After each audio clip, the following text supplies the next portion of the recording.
recording.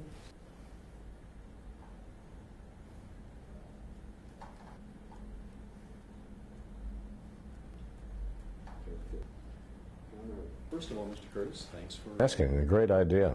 Talk to you a little bit. First of all, what kind of value to you there that you think in your To have two parents, again in this day and age. My dad was in the Marines, so the entire country.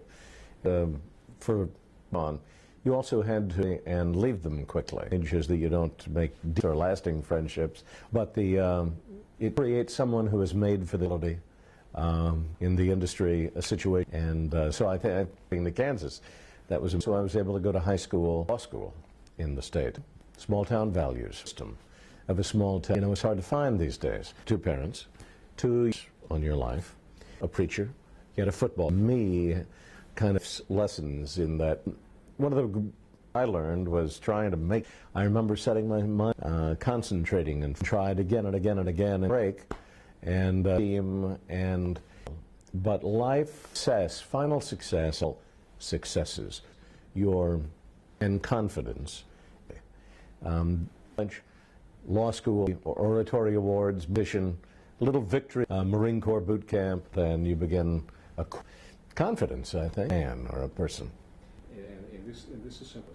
You have to be something in a lot of different things, such a wide appreciation for things. Maybe I'm a space race that I was not going to be. So I switched over. Is maybe the most creed I live. I enjoy communication. But as a circle, observing events happening, directing and a crew, then preparing it, producing, performing, and ultimately then of it. Each one of which I get. So if one enjoyment somewhere else, production company, and I'm producing. So I think has led love of the process, being on television. You might get an ego for a day, at least. It's a very boring process. It's done everything right. It is combining the outside to produce art. To observe an event, your heart, your guts, a product, what you have seen, but the greatest satisfaction, because it's kind of myself, but it's a gimation to people, and that's how I really do, and I take it very seriously. A formative, when I was studying for the bar, a friend of mine, I'd worked my way through this television job I had, and asked me to fill in during, so I left my bar of Washburn, University of Kansas, went out and I was through, and down, I get reported then on it. I think after 24 hours, what I learned was that this business of life or death, lives deeply. For that reason, I've taken it after that lesson. Thinking about that, I was going to ask you to jump ahead a little bit here. Okay. But appreciation is something I think that's extremely key about journalism has in the face of camera. In 1999, behind the scenes, rather than just to study and to master. It is a bit of an acting job case. I learned to try to, you have to get away the fright and editorial expressions, self as a news person, information without kids approach it seriously. You know, I think that this thing on television, it doesn't take, you know, a couple of weeks or watch you on television. And when you realize that every, to say that, without somebody says that, being all the chocolates won. It leads to the next question. Why television be the most powerful medium we've ever really known, I suppose. Much more potential, an appropriate role for the broadcast. We have to the community around elected out this that we deemed important. You should know about mission of a guide to the internet. Editorial responsibility more critical, headed in a responsible, but we more important than people will need are to judge an event and whether or how interested or entertained, giving you of news to get all about it and deliver them without color is an important job. Some challenge that is facing journalism. You said, well, we're not hitting one of the dangers, you said. We're toward making money. Business, it was the profession as a service, his clients, a community. Ironically, with only one station, felt more of a responsibility with three. Is left. Investors bought the stations so they could make money sell off advertising. So to increase they choose stories are a little more sensational than what you should see, and hope that so they can get in that process every business this feeling of service of than we were.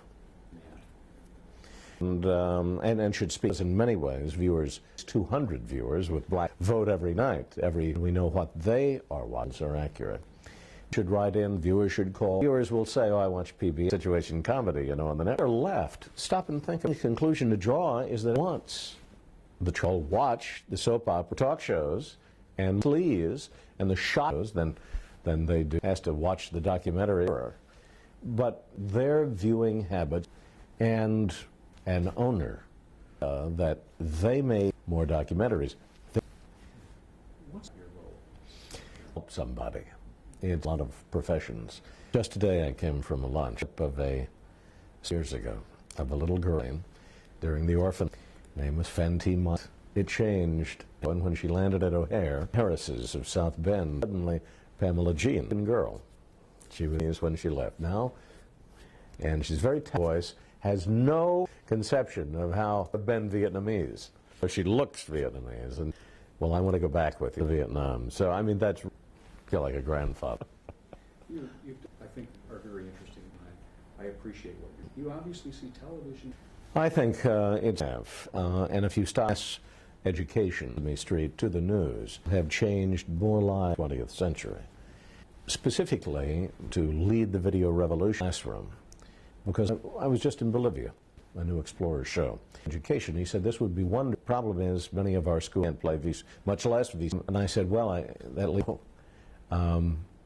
which brings the, from the University of Illinois, the new language of science. Pictures can now show us what it's like, where we don't have to equations. And pictures really are worth, and we're bringing those pictures, and we'll be able to that or on your television or quickly will be faster, and the same is true. We're thinking we're having the centerpiece with the video. Youngsters getting into it knows really what a phrase called right, and it's the simplest to put into practice. Clicked with the picture as a guide, helping the viewer. I have your now 3, 5 fingers. Direct your attention to the middle of it. You don't say hand, and I mean, yes, or conflict with it. To doing this. Really is. The philosophy behind the New Explorer. Several levels, aren't there? Yes, is to follow into the field. That it's a scientific education.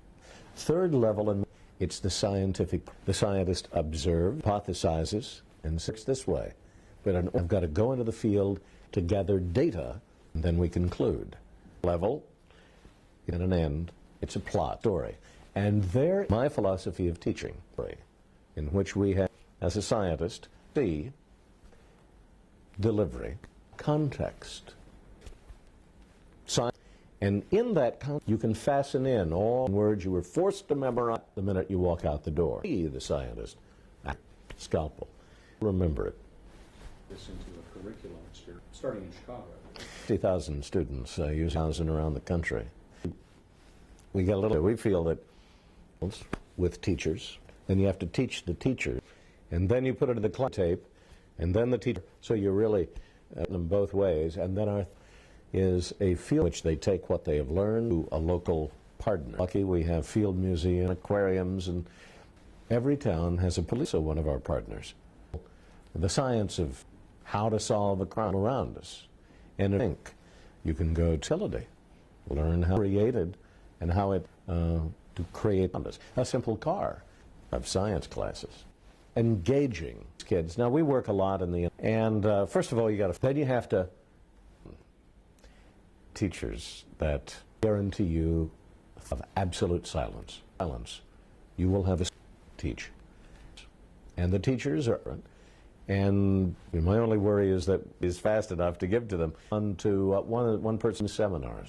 Using pictures or televisions in there than just science, or using it for Spanish class. Culture of the Mayans, history, notion, it's the principle of storytelling. As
Okay, ready. Okay. Long form work you do. You can't tell them it's o'clock news. Your documentaries, working in the long form. Per magazine article, article. It is just a better way to tell a story. You get to cover everything out of that 2-minute piece. And you can develop mood. People feel what's to just adding in. The one that you just did on 10, a little bit more. Muchas gracias. I remember it well. Okay. Stand down in there, but here's vertical climb. That run. Now, have you at the same time? Yeah. Karen's shots? Things that she's put to scratch in the morning. We're trying to speak, but an opportunity to screen it. So, think about that. Is it first give you kind of a once, and then go back and fill it in everything as you go through? I'm just going to get her stuff first. The way we did, I actually. Okay. In 5 seconds.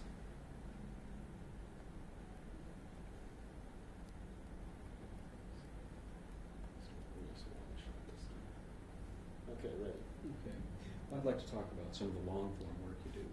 There are a lot of stories that just you can't tell them in the time that you have during the 6 o'clock news. And you've done some wonderful work with your documentaries. What appeals to you about working in a long form? It's writing a book or a magazine article compared with a newspaper article. It is just a better way to tell a story. And you get to cover everything, all those things you have to leave out of that 2-minute piece on local television news. And I just get a satisfaction. You can develop mood, emotion, make people feel what's going on, in addition to just adding information. I like the one that you just did on Tim McVeigh. Oh, good. A little bit more into what might make him tick and people around him. Yes. Of course, now, we had a producer from the BBC and a correspondent also that was working with us. We commissioned it. And they don't have the sensitivities we do to fair trial, free press. So they can go ahead and essentially say, we won't say it, but he's the guy, and just by asking the question, who is Timothy McVeigh? But it shows that we can do a quick turnaround and learn an awful lot about this guy, where he grew up, what he read, what he said, who his friends were, what organizations he belonged to, what was his expertise concerning bombs or fertilizers. And out of that single story, I realized that there's this undercurrent in America, a dissatisfaction with government and government bureaucracy and regulations. We didn't see it ahead of time, and probably we wouldn't have, although we were all set to do militias, believe it or not, before the Oklahoma City bombing. Did you pick up anything in that story about how the popular media may have contributed to the problems that these people are feeling? We didn't go into it at length there, but there is, of course, talk radio, which is dominated now by radical conservative talk show hosts. We'll be dealing with it more in July when we do a 4-part series on the media. But you have Rush Limbaugh and G. Gordon Liddy, who have a big following. Limbaugh with 20 million radio listeners, who has taken a vast wasteland that was almost ready to be put out to pasture and filled it with this unusual thing, this unusual talk. And he'll continue to dominate until there is a liberal talk show host that is as good and as interesting. Could we address that, Campbell? Sorry? Just started to wander there a little bit. During that last question.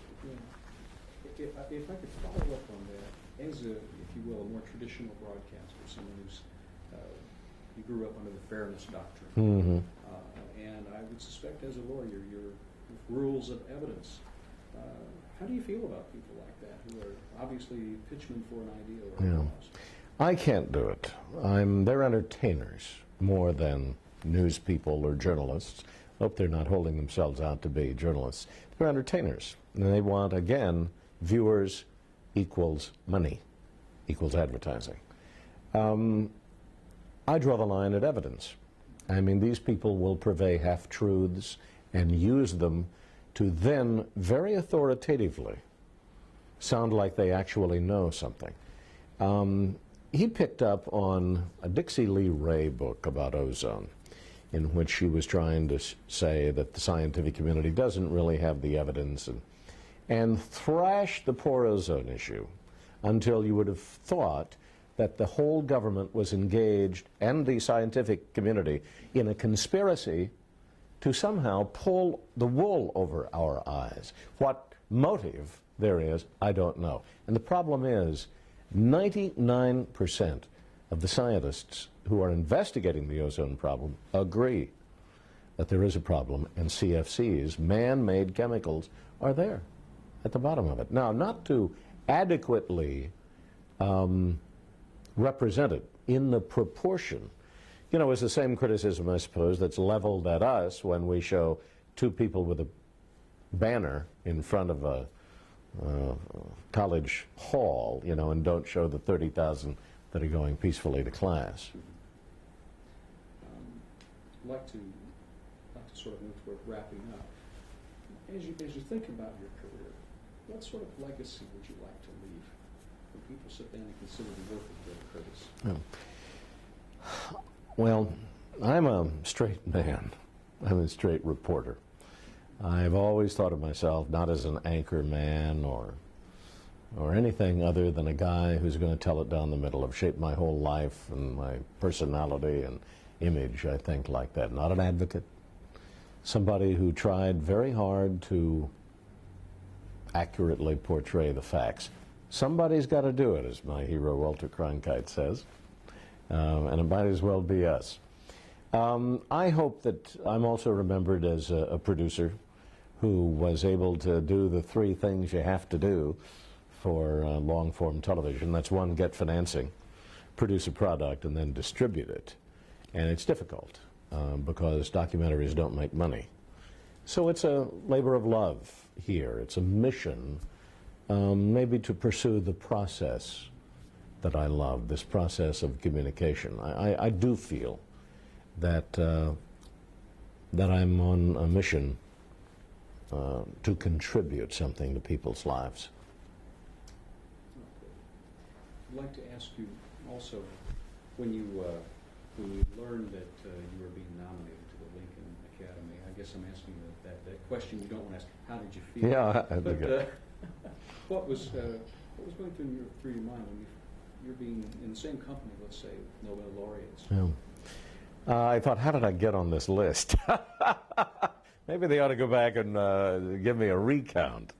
It is sobering to look around and see the contributions these people have made and consider your own as being rather unworthy of it. I'm very impressed. I think it's a wonderful award, especially for a state, to honor its citizens and hold these people up for some recognition that just says, you've done well among these citizens, and we thank you for it. Dave, do you think there's anything I might have missed? I don't want to, or what was the story that really put all of your skills and ethics on the line? Mm-hmm.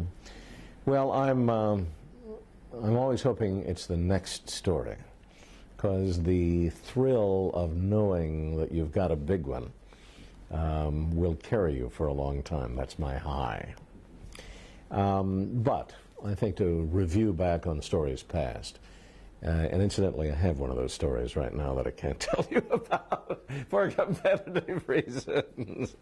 But, you know, where you just kind of tingle when you think about it. But going back, I think it was Agent Orange in 1978, realizing that you have a story and told it well enough to start a snowball among veterans groups that would become really a catalyst for releasing the Pandora's box of veterans' problems. They were being blamed for the war and they didn't deserve it. So that has continued on. And in the process, I went back in 1980 to Vietnam and discovered Amerasian children who were being cast out of society, came back, told the story, and here is the beauty of a journalist's job to communicate problems to intelligent people who can solve those problems. Congressmen saw it. They passed legislation which allowed these Amerasian children to come back over a number of other immigrants. And the result was several thousands actually of them. Oh, they all come here looking for their fathers, and that's not nice, but that was our responsibility. It's that making a difference that makes it worthwhile. While we're here, and I hope you don't mind my asking, but we do carry the New Explorers in our station. And I was wondering if I might ask you to say, hello, I'm Bill Kurtis, producer of the New Explorers. I hope you watch it here on WSIU TV. Sure. Shall I do it right in the camera? Yeah. Hello, I'm Bill Kurtis, host of the New Explorers, hoping you will join us for our next adventure. And again, the call letters? WSIU. Oh, sure, that's easy. Hello, I'm Bill Kurtis, host of the New Explorers, and I sure hope that you're with us on the next adventure here on WSIU. Join us here on WSIU for the next adventure of the New Explorers. Join us for our season premiere of the New Explorers here on WSIU. We'll take you to the Galapagos Islands and show you things you have never seen before. One question about today. I think the audience might be a little confused about how is it that you can have two jobs, that you can be a documentary producer and an anchorman? 3 jobs, actually, A&E and I've seen a lot of your work on it. oh, good, you know, Arson Entertainment and then the local. Well, I've been here on WBBM most of my life in broadcasting, 30 years virtually for CBS. In that time, I left Chicago to become a correspondent out on the West Coast, covered the Charles Manson trial, among other things, and then went to New York to anchor the morning news in 1982, all the time coming back. And the reason that I wanted to come back from New York, one of the significant reasons, is that when you serve a local community, you see the people you're reporting about the next day. I mean, you're part of their lives, and there is a direct relationship. You're helping them understand what's going on in their lives. And there's a great satisfaction to that. As a network anchor, you're removed, you do your little job in a studio very early in the morning, and you don't know whether people are watching or not. And I felt an emptiness. I felt a lack of connection with viewers.